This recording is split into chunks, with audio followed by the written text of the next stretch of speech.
শীতের আমেজ শুরু হওয়ার সাথে সাথে রাজধানীতে শুরু হয়ে গেছে নানা রকম উৎসবের বাহার। তেমনি একটি মনোরম খাবারের উৎসব দেখা গেল টেস্ট অফ বাংলাদেশ ও কালচারাল ক্লাসিসিস্টের যৌথ আয়োজনে বনানী কামাল আতাতুর্ক পার্কে।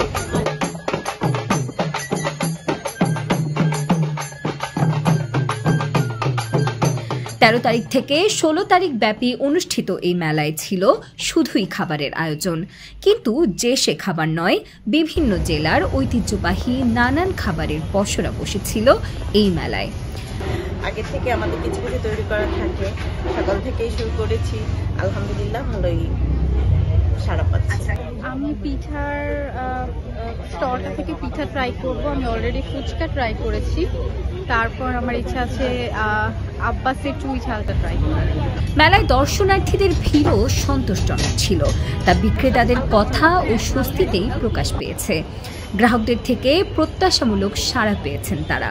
চাকমাদের ঐতিহ্যবাহী ব্যাম্বো চিকেন হোক কিংবা রাজশাহীর কালাই রুটি, কক্সবাজারের sea food, fish fry, fish cutlet, খুলনার চুইঝাল মাটন থেকে শুরু করে ফুচকা, কাবাব, শীতের বাহার পিঠা সবই ছিল এই মেলার আকর্ষণ।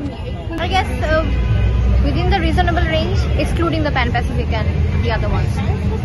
আপু আসলেও ভালো লাগতেছে, যেহেতু শীতকাল, এখানে হচ্ছে পিঠার স্টল অনেক বেশি, তো এসে আসলে অনেক ভালো লাগছে।